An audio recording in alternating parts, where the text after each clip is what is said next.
Silencio. Segunda de Timoteo, capítulo 2, voy a leer del versículo 3 al 7. Tú pues sufre penalidades como buen soldado de Jesucristo. Ninguno que milita se enreda en los negocios de la vida a fin de agradar a aquel que lo tomó por soldado.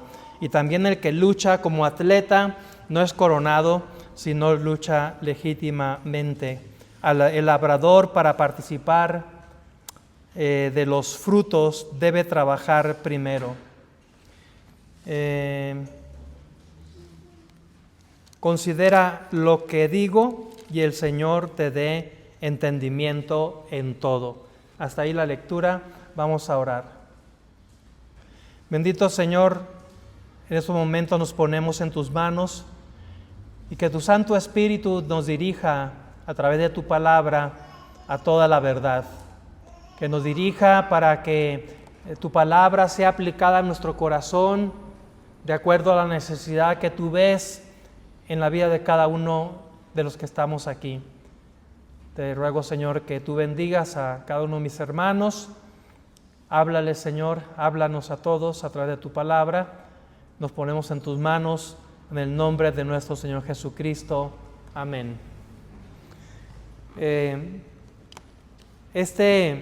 Esta porción de la Escritura que acabamos de leer, del versículo 3 al versículo 7, habla de el soldado, habla de un atleta y habla de el labrador.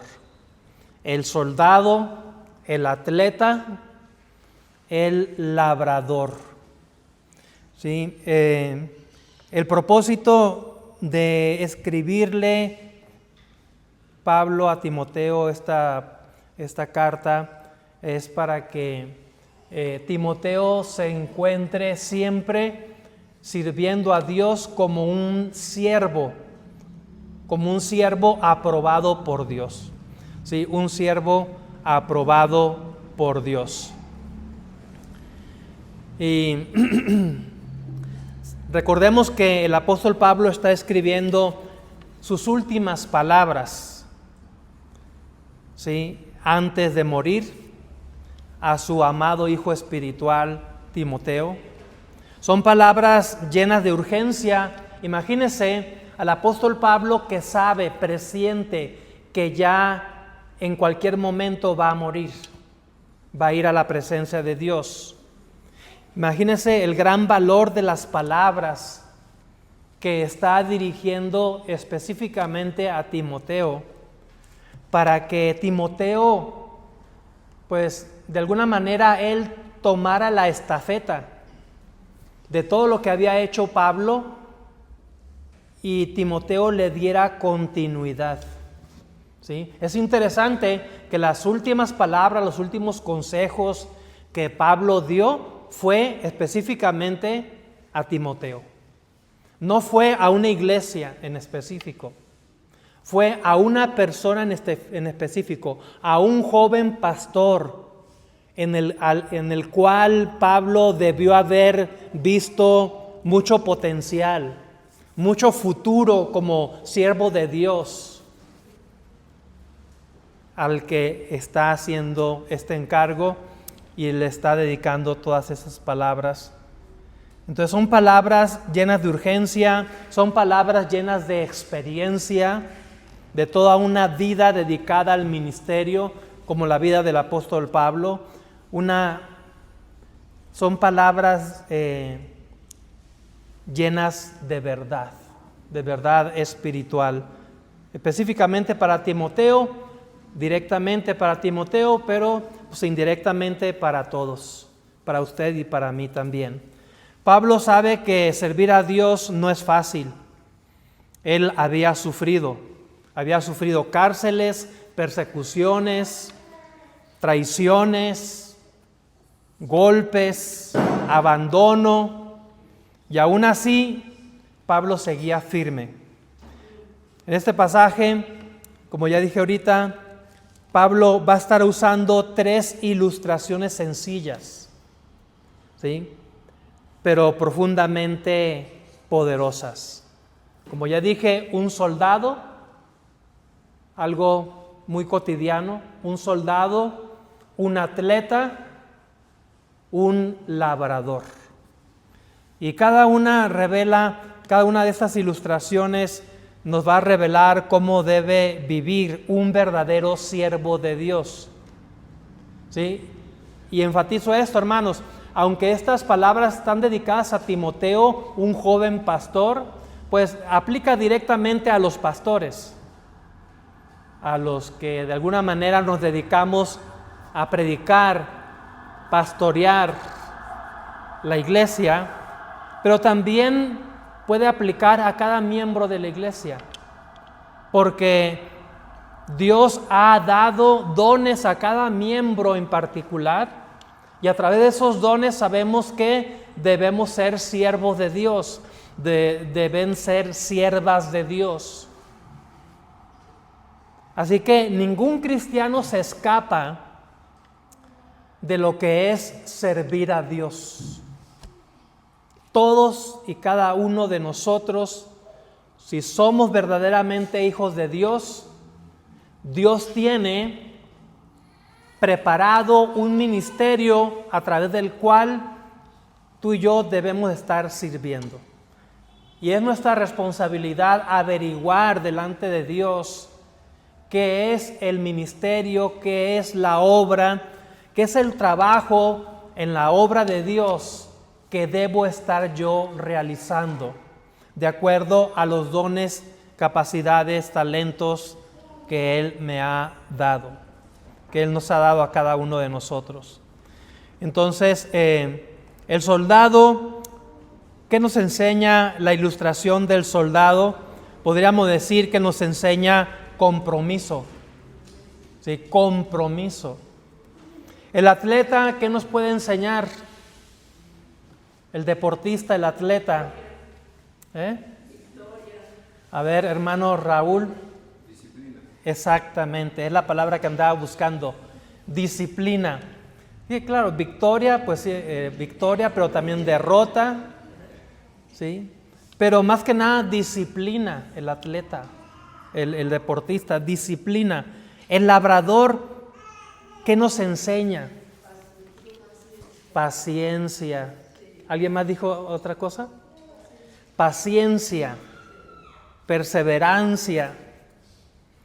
Yo recuerdo de joven, de adolescente, allá en mi lugar natal, algunos como que le querían entrar a esto de la agricultura, ¿sí?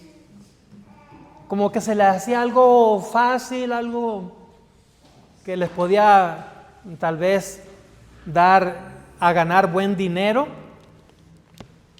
Y yo recuerdo a algunos jóvenes, hijos de ejidatarios y todo eso, que nunca se habían dedicado a la labor de sus padres en el campo, pero crecieron y todo, fueron a la universidad y se graduaron de una profesión, pero como que extrañaban el campo y regresaban y querían ellos empezar a sembrar.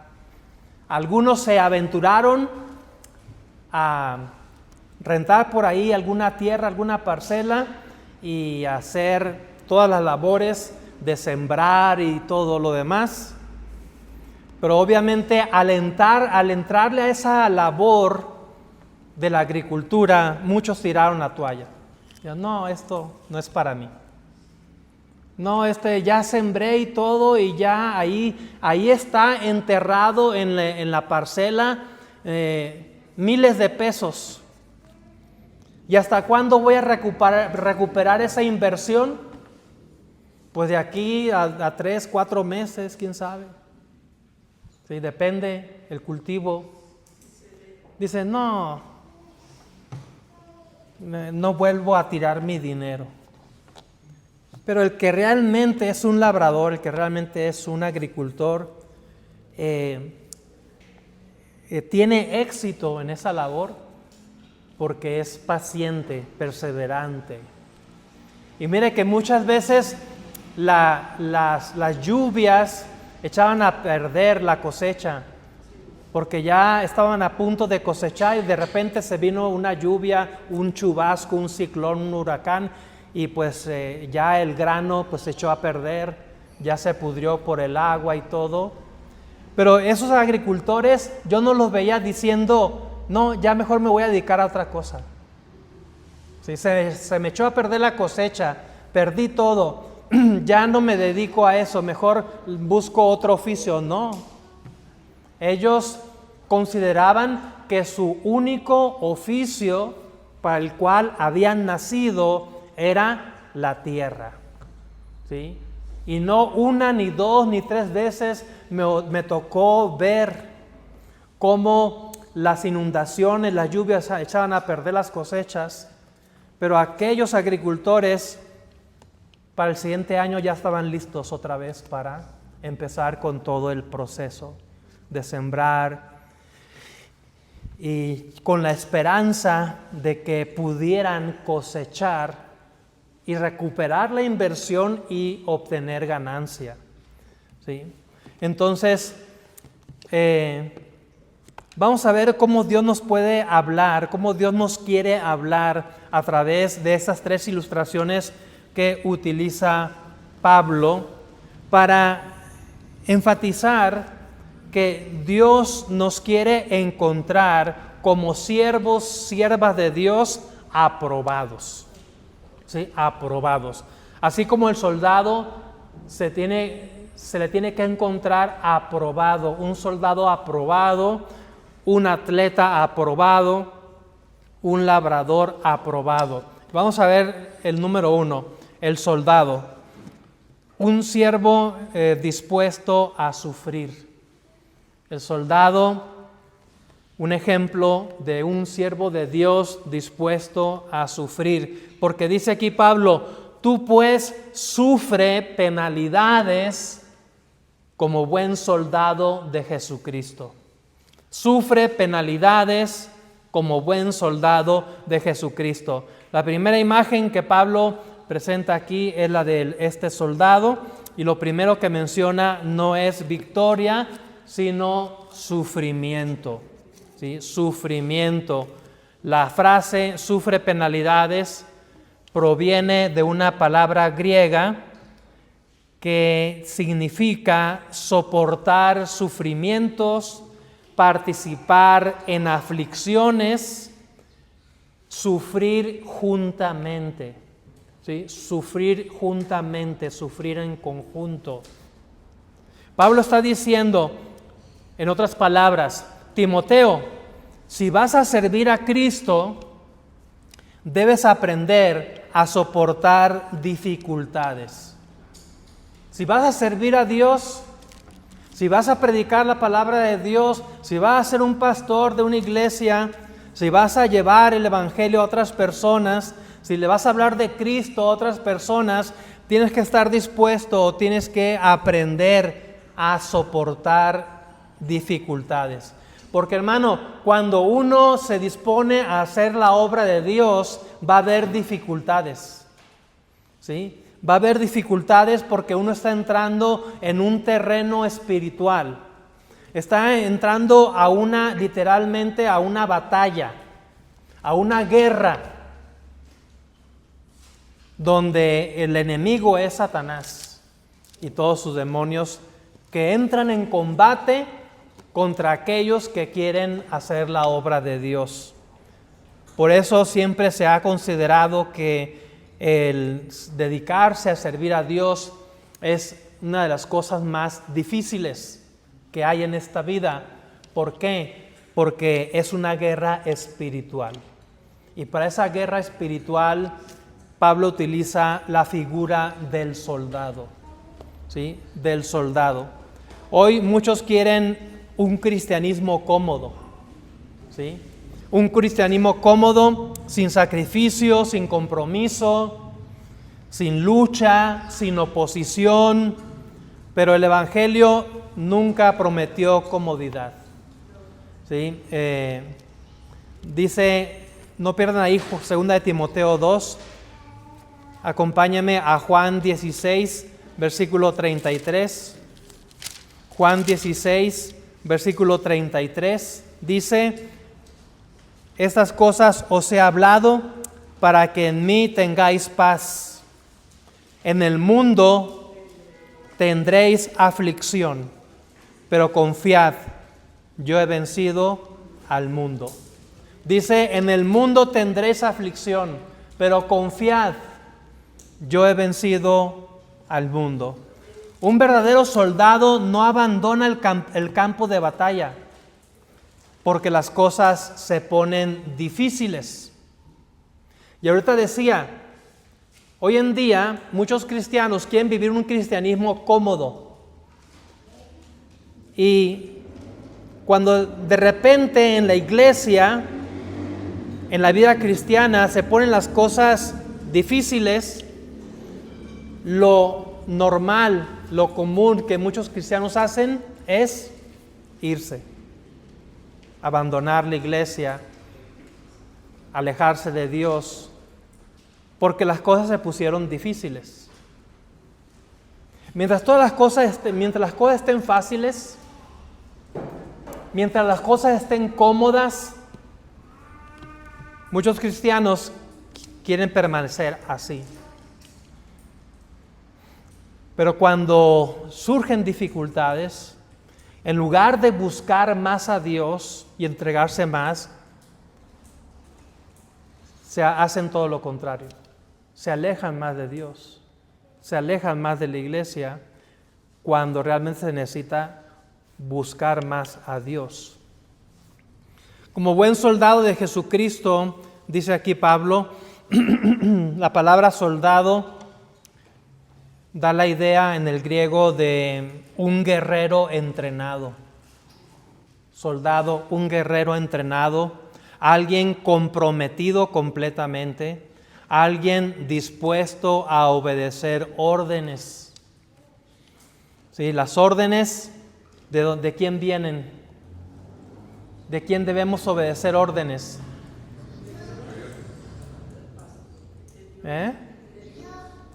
Exactamente, Gerardo. Muy bien, de Dios. ¿Sí? Las órdenes vienen de Dios directamente. El pastor, pues, es un portavoz de las órdenes de Dios. ¿Sí? De lo que Dios nos ordena, nos manda en su palabra. Nosotros no somos soldados de una organización humana. ¿Sí? Nosotros no somos soldados de una organización humana, somos soldados de Jesucristo. Dice aquí, somos soldados de Jesucristo. Y si somos soldados de Jesucristo, debemos permanecer firmes, debemos resistir, debemos pelear la buena batalla de la fe. Ninguno que milita se enreda en los negocios de la vida, de esta vida. Ninguno que milita, ninguno que está en el ejército se enreda en los negocios de este mundo. Yo recuerdo cuando estuve haciendo mi servicio militar allá en Tijuana, que iba cada sábado en las mañanas al cuartel militar que me tocó. Yo recuerdo a un capitán, no era capitán, era como teniente o subteniente. Me decía, mira, si tú quieres terminar tu servicio militar más rápido, encuartélate 3 meses. Métete aquí 3 meses. Y en 3 meses ya obtienes tu cartilla militar. Le digo, no, pues necesito trabajar y... No, pues aquí comes, aquí duermes, de todo, ¿no? Entonces le dije, no, mejor así cada sábado. Y él me decía que realmente el trabajo de ser un soldado, de estar en el ejército, pues es estar ahí 100%. ¿Sí? Que era muy raro que les dieran oportunidad de algún día libre para salir y hacer lo que ellos quieran, ¿no? Casi siempre tenían que estar ahí. Ninguno que milita se enreda en los negocios de la vida. La palabra se enreda Tú pues sufres penalidades como buen soldado de Jesucristo. Ninguno que milita se enreda en los negocios de la vida. ¿Sí? Ahí estamos en el versículo 4, ¿sí? Para no perdernos. La palabra se enreda en el original significa quedar atrapado, quedar entrelazado, inmovilizarse en una red, quedar inmovilizado en una red, ¿sí? Como las aves que les tienden la red y se quedan atrapados en la red, completamente inmovilizados y ya no tienen manera de escaparse. La imagen es impresionante. Un soldado enredado en los negocios de este mundo, en la vida mundanal, en la vida civil, pues no puede realmente pelear, no puede ejercer su labor como soldado. Y hoy muchos creyentes podríamos decir que están espiritualmente atrapados. Hay muchos negocios de la vida, situaciones de la vida diaria que nos pueden tener espiritualmente atrapados. ¿Sí? Digo espiritualmente atrapados, porque debemos, hay la necesidad de ir a trabajar, de ir a una empresa a trabajar, o los que van a estudiar, los que están todavía en esa etapa de estudiantes, en fin. Pero una cosa es estar en esos negocios de la vida necesarios para poder comer, para poder vestir, en fin, tener una fuente de ingresos. Pero otra cosa es estar atrapado espiritualmente a través de esas actividades de la vida diaria. ¿Puede usted como cristiano estar trabajando en una empresa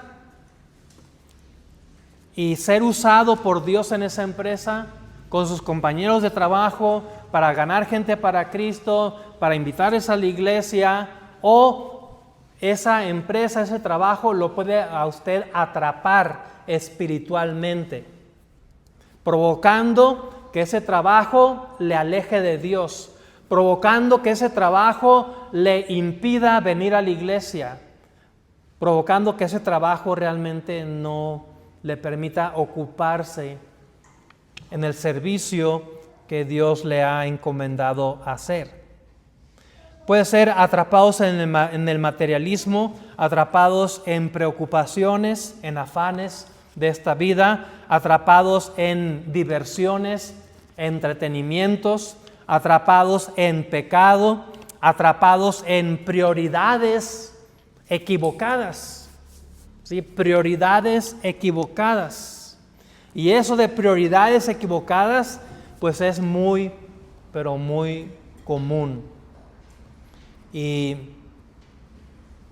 normalmente, por lo general, la mayoría de los cristianos no tienen el carácter de decir, bueno, si este trabajo ya se está interponiendo entre mí y Dios, si ese trabajo ya no me está permitiendo ser fiel a Dios, congregarme en la iglesia, en fin, pues estoy equivocando las prioridades y tengo que tomar decisiones al respecto. Normalmente el cristiano común pues deja que simple y sencillamente todo siga adelante y cuando menos piensa pues ya está alejado de Dios. Y poco a poco dejan de orar, poco a poco dejan de congregarse en la iglesia, poco a poco dejan de servir y al rato pues ya no los ves por ningún lado, ¿no? Satanás no siempre destruye al creyente de golpe. Muchas veces simplemente es suficiente con que provoque alguna distracción en nosotros para lograr su objetivo de alejarnos de Dios. Dice aquí, estoy en el versículo 4, ninguno que milita se enreda en los negocios de la vida a fin de agradar a aquel que lo tomó por soldado. A fin de agradar a aquel que lo tomó por soldado. El verdadero soldado vive para agradar a su comandante, a su general, a su capitán. La palabra aquí agradar en el original significa complacer, buscar aprobación. ¿Sí? Complacer, buscar aprobación. La gran pregunta es, ¿a quién estamos tratando de agradar? ¿Sí? Cada uno de los que estamos aquí, preguntémonos, ¿a quién estamos tratando de agradar? Muchos cristianos viven buscando aprobación social, aceptación humana, reconocimiento, pero un siervo aprobado vive para agradar a Dios. ¿Sí? Usted y yo estamos aquí para agradar a Dios. No estamos para agradar al pastor, no estamos para agradar a nadie más, sino para agradar a Dios.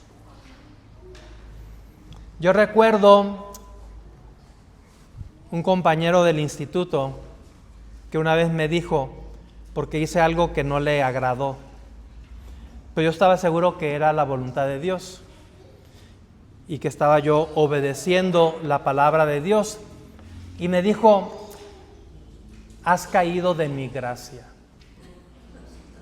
Me dijo, has caído de mi gracia. Le dije, pues con que no caiga de la gracia de Dios es suficiente. Entonces, no podemos nosotros ocupar el lugar de Dios. No, yo no puedo tratar de usurpar el lugar de Dios y que ustedes tengan que agradarme a mí como pastor que soy. No, a quien tenemos que agradar es a Dios. ¿Sí? Asegúrate de que estás agradando a Dios con tu manera de vivir, con tus decisiones. ¿Sí? Que te asegures que estás agradando a Dios. Cuando yo decidí dejar todo, profesión, trabajo, todo, para irme a prepararme para pastor de tiempo completo, 100%, el pastor me dio el consejo de ir a buscar a mis padres y de decirles lo que iba a hacer. Y cuando hablé con ellos, ellos se agradaron de la decisión que yo iba a tomar, porque ellos habían invertido en mí dinero, tiempo, en estudiar algo para dedicarme a ello, pero resulta que eso lo voy a dejar a un lado y ya no me voy a dedicar a eso, sino al ministerio. Y recuerdo las palabras de mi papá que me dijo, pues no hay mejor profesión a la que te puedas dedicar que a eso. Dice, adelante, ¿no? Adelante. En este caso, pues como era la voluntad de Dios, yo tenía que asegurarme que el movimiento que estaba haciendo en mi vida, de dejar trabajo, profesión, todo, para irme a dedicarme a esto de servir a Dios de tiempo completo, quería estar seguro que era la voluntad de Dios y que no era una emoción mía nada más. ¿Y cómo te puedes asegurar? Bueno, pues tienes a tus papás todavía, que son una autoridad sobre ti. Ve y dile lo que vas a hacer y ver cuál es la reacción de ellos. Pues la reacción de ellos fue totalmente a favor, ¿sí? No en contra, a favor. Y eso simplemente a mí me confirmó que estaba en el camino correcto, que realmente no me estaba equivocando al tomar una decisión así, que esa era realmente la voluntad de Dios para mi vida.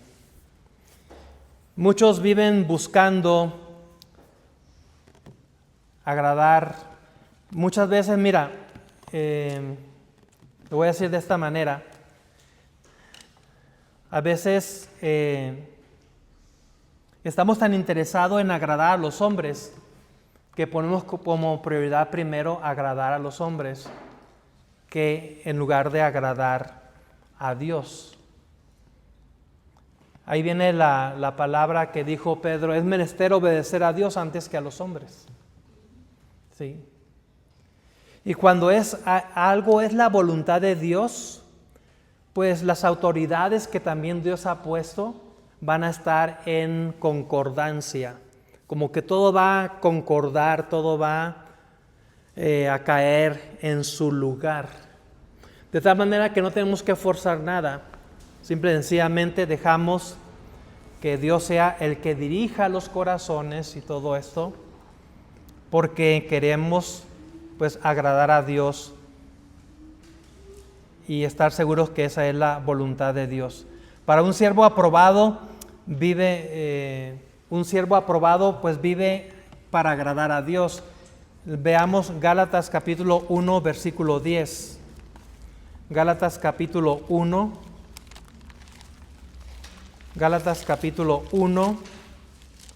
versículo 10. Gálatas 1:10. Pues no busco el favor de los hombres, pues busco ahora el favor de los hombres o el de Dios. Si es una pregunta. Dice, ¿busco ahora el favor de los hombres o el de Dios? ¿O trato de agradar a los hombres? Pues si todavía agradar a los hombres, ¿qué dice Pablo? No sería siervo de Cristo. Si vivo nada más para agradar a los hombres, no sería siervo de Cristo. Gracias a Dios que en esta iglesia no hay ese problema que voy a mencionar ahorita. Pero he sabido de otras iglesias y me ha tocado a mí experimentarlo en carne propia, por lo menos en una ocasión, que tuve que tomar una decisión de agradar a esos hombres o agradar a Dios. ¿Sí? Y gracias a Dios que tomé la decisión de agradar a Dios y no a esos hombres. ¿Sí?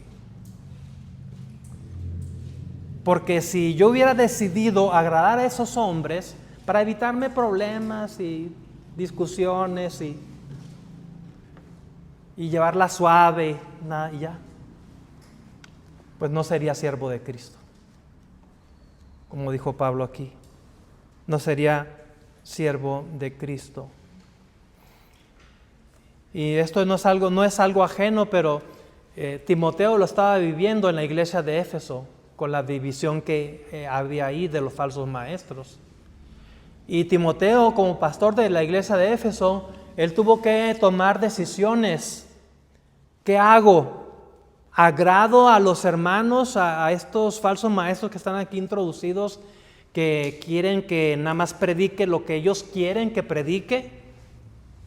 ¿Sí? O simple y sencillamente agrado a Dios, aunque a ellos no les agrade. Un verdadero siervo de Cristo siempre va a decidir por agradar a Dios, aunque eso signifique desagradar a los hombres. Hermanos, no podemos agradar al mundo y agradar plenamente a Cristo al mismo tiempo. A veces se tiene que tomar una decisión: o agradas al mundo o agradas a Dios. Y de esa decisión va a depender mucho tu futuro como cristiano, mucho mi futuro como pastor, o simplemente como cristiano, como hijo de Dios. Vamos a ver la segunda ilustración rápidamente, a ver si la terminamos. El atleta, ¿sí? Vimos el soldado como una ilustración de lo que el cristiano debe hacer para agradar a Dios, ser aprobado por Dios. Un atleta habla de un siervo de Dios disciplinado, ¿sí? El atleta necesita de mucha disciplina para poder tener éxito en el deporte al que se dedica, al atletismo. En fin, aquí da la idea Pablo del atletismo. Dice, estamos aquí en 2 de Timoteo 2, 2 de Timoteo 2 y el versículo 5.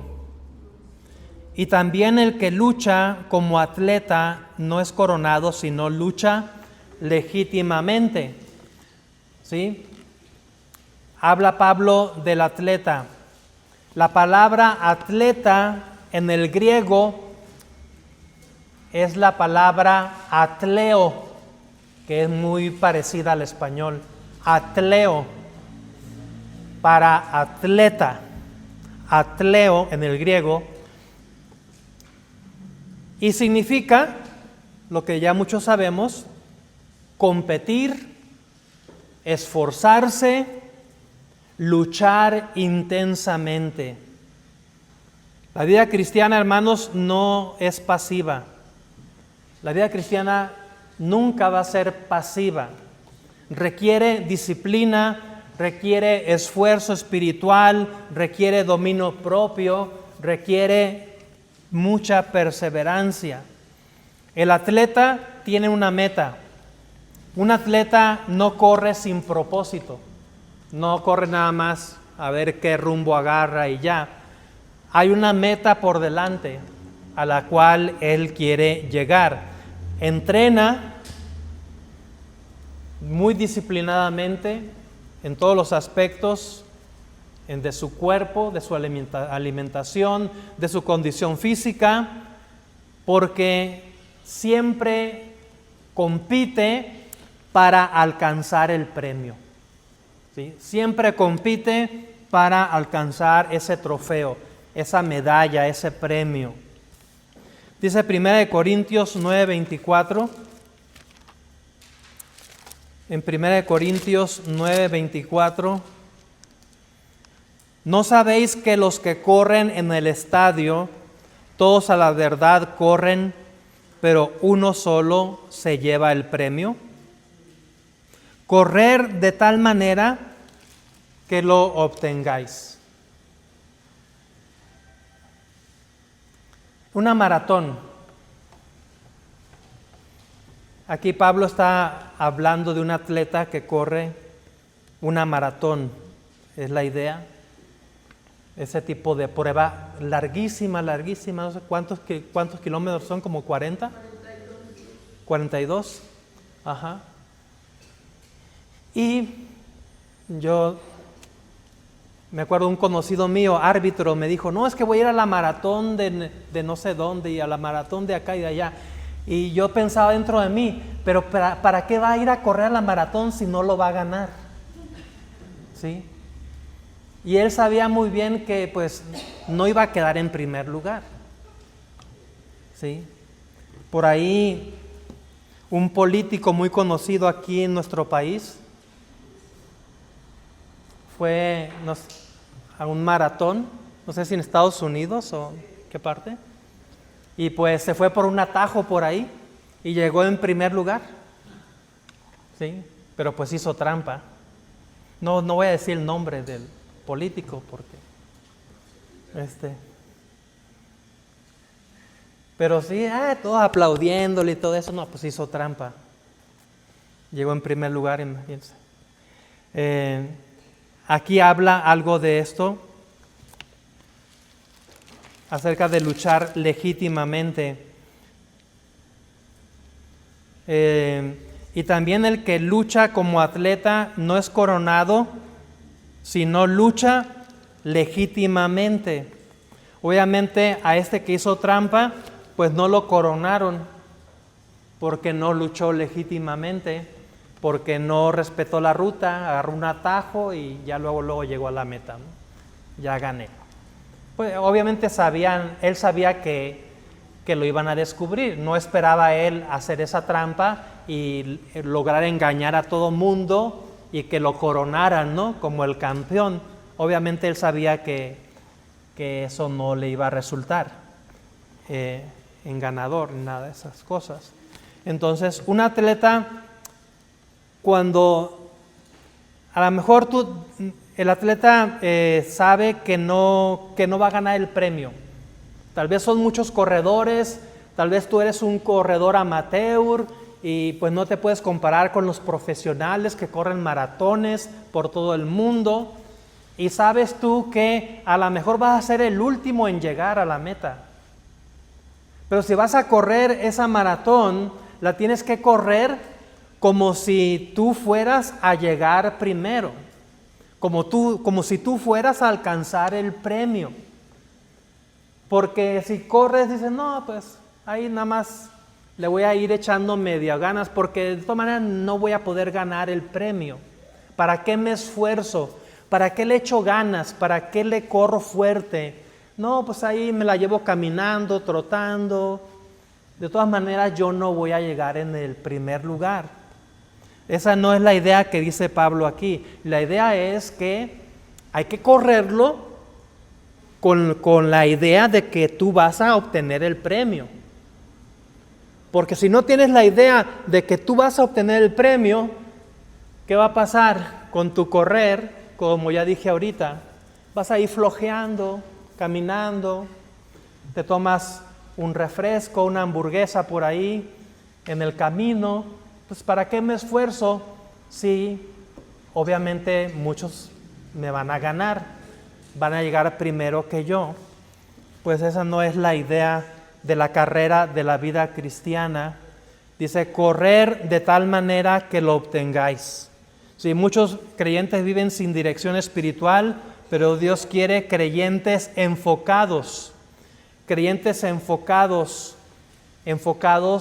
el premio, enfocados en el galardón, enfocados en la meta.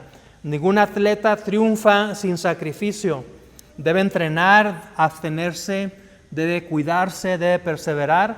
Así también el creyente debe disciplinarse en oración, en lectura bíblica, en congregarse, en la iglesia, en obedecer la palabra de Dios.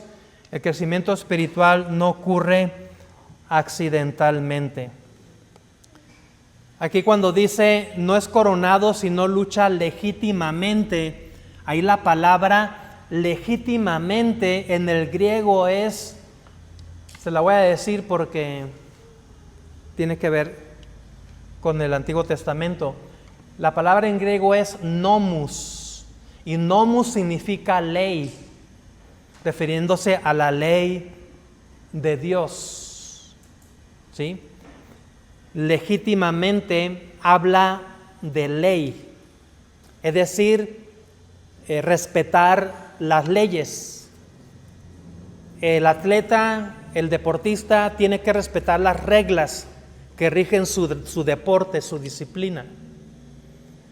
Si no las respeta, pues no va a ser un atleta legítimo. Realmente no va a fracasar completamente en esa carrera, ¿no?, en ese deporte que esté practicando. Y nomus, para legítimamente, pues se puede decir que hay que correr conforme a las reglas, hay que correr correctamente, hay que correr legalmente para que pueda tener buenos resultados. Por ahí recuerdo en unas Olimpiadas que uno de nuestros atletas marchistas, ¿sí?, él dijo antes de ir, yo voy a ganar la medalla de oro y voy a romper el récord del mundo. Y pues llegó en primer lugar y sí rompió el récord mundial. Y ya lo estaban entrevistando la televisión aquí de México y y él estaba me acuerdo, con un sombrero de charro y todo eso, y ya lo estaban entrevistando, y de repente se acerca uno de los jueces y le presenta el cartón rojo. Y él ni se dio cuenta, y él seguía ahí, no me acuerdo si el presidente lo estaba entrevistando o algo así, de que había logrado esa hazaña, y de repente el reportero le dice: oye, no, te acaban de descalificar. Y él seguía con la entrevista: que te acaban de descalificar. Y él decía: no, estás loco. ¿Cómo? Y ya se armó ahí el alboroto, ¿no? Y bueno, nunca se supo realmente qué pasó, pero las teorías, por ahí algunas teorías dicen que cuando él pasó por uno de los túneles, él ya traía ese plan: cuando vaya por ese túnel le corro, ¿sí? Ya dejo de luchar legítimamente, ya dejo de marchar de acuerdo a las reglas de la marcha, de cómo poner los pies en el suelo y todo eso, y me arranco y le corro por todo ese túnel, y cuando ya salga a la otra, ya voy marchando bien como si nada, ¿no? Bueno, algunos dicen que eso fue lo que hizo. Nada más son teorías, posiblemente sí, posiblemente no, que él tuvo ese plan para poder lograr esto. Ya traía el plan de no luchar legítimamente, de romper las reglas de la marcha para adelantarse más que los demás y entonces poder llegar primero y romper ese récord que él quería. Pues parece que su plan le había funcionado, pero los jueces se dieron cuenta y pues lo descalificaron. Ya México estaba saboreándose la medalla de oro en esa disciplina, pero pues se dieron cuenta que el atleta no luchó legítimamente. ¿Y qué obtuvo? Pues no obtuvo el galardón, no obtuvo el premio, se quedó sin nada. Oiga, pues de perdida denme la medalla de plata, ¿no? O la de bronce, pues ya iba en primer lugar. A lo mejor si hubiera seguido con las reglas bien y todo, posiblemente no hubiera ganado la de oro, pues tal vez hubiera ganado la de plata o la de bronce, pero no, él quería todo el pastel completo para él solo. Y al final, ¿con qué se quedó? Sin nada. Sí, recuerdo que otro mexicano también quedó en el tercer lugar con la medalla de bronce, pero como pasó eso, a él lo subieron a la de plata. Sí. Y él pues se quedó sin nada. Es lo que está diciendo aquí Pablo acerca de la ilustración del atleta que siempre debe respetar las reglas, ¿sí? Y hermano, la Biblia está llena de reglas, llena de mandamientos para usted y para mí, que nos dicen cómo correr la carrera de la vida cristiana. Y la tenemos que correr legítimamente, de acuerdo a las leyes, de acuerdo a las reglas de la disciplina de la vida cristiana. ¿Para qué? Para que al final seamos encontrados aprobados de parte de Dios y no reprobados como este atleta. Hay muchos cristianos, hoy muchos cristianos sirven a Dios, pero tal vez a su manera, tal vez según sus emociones, tal vez ignorando la palabra de Dios, pero pues sabemos que Dios no bendice la desobediencia. Recordemos, ya para terminar, vayamos a primero de Samuel 15, 22.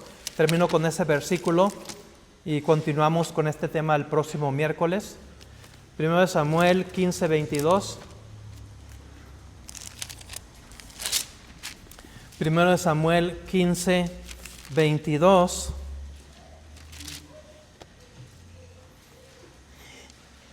Y Samuel dijo: ¿se complace Jehová tanto en los holocaustos y víctimas como en que se obedezca a las palabras de Jehová? Ciertamente el obedecer es mejor que los sacrificios, y el prestar atención que la grosura de los carneros. Muchos cristianos no quieren correr la vida cristiana legítimamente. La quieren correr con otras reglas, con otro tipo de leyes que no están en la palabra de Dios. ¿Sí? Como lo estaba haciendo el rey Saúl. Según él, estaba reinando, gobernando de acuerdo a las leyes de Dios. Pero Dios le decía, no, eso yo no fue lo que ordené. No, sí, lo hice como tú me dijiste. No, no lo hiciste como yo te dije. Y una vez, y otra vez, y otra vez. ¿Qué estaba haciendo Saúl? Corriendo la carrera, pero con sus reglas, con sus propias leyes. Y los reyes de Israel estaban para reinar de acuerdo a las reglas de Dios, que Dios les daba a través de los profetas, y no ellos tenían que inventar sus propias leyes o sus propias reglas. Y Saúl nunca lo quiso hacer. Él quiso correr como él quería. ¿Y qué pasó? Expulsado de la carrera, sacado de la carrera. Le quitaron el reino y pusieron en su lugar a David, alguien conforme al corazón de Dios. Bueno, vamos a continuar el próximo miércoles. Vamos a orar. Bendito Señor, gracias te damos por tu palabra y que tu Santo Espíritu aplique esta palabra tuya que hemos visto a nuestra vida, a nuestra mente, a nuestro corazón.